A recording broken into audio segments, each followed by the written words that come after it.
सांगीतिक माहौल पनि चर्किरहेको छ। अझै रमाइलो हुँदै जानेछ। हजारौं दर्शकहरूको भिड बढ्दैछ। यहाँहरू अझै अगाडि अगाडि योभन्दा बाहिर इतिहास अझै अगाडि ल्याइदिनुहोला। विशेष हामीलाई दैनिक खानेपानीको व्यवस्था गरिराख्नु भएको छ। ब्लू लाइट खानेपानीका सञ्चालक श्रेष्ठलाई सम्मान हासिलको लागि हार्दिक अनुरोध गर्न चाहन्छु। त्यसै गरी दैनिक हामीलाई स्वयंसेवकको रूपमा भएर साथ दिनुभएको छ विशेषतः नेपाल तारा युवा क्लबका अध्यक्ष विशाल थापा सहितलाई हार्दिक सम्मान सहित आसनको लागि हार्दिक अनुरोध गर्न चाहन्छु। र मैले अनुरोध गरिएको छ यहाँको माझमा यो खेल मैदानसँग सधैँको लागि जोडिने अभियान पनि हो। विशेषतः तम्म समाज गैलाङले यो आयोजक संस्थालाई नगद 10,010 रुपियाँ प्रदान गरेको छ। तम्म समाज गैलाङलाई हार्दिक आभार व्यक्त गर्न चाहन्छौँ।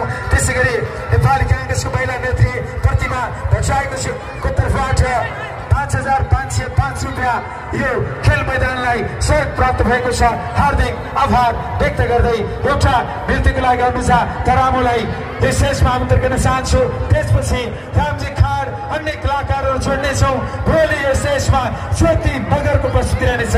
त्यसै गरी यही ठाउँको भाइ यही ठाउँको छोरा विक्रम परियार प्रतिमा गैरे लगायतका कलाकार सबै रहनुहुनेछ भने सुरुको दिनदेखि यहाँको माझमा निरन्तर रहिरहेको छु।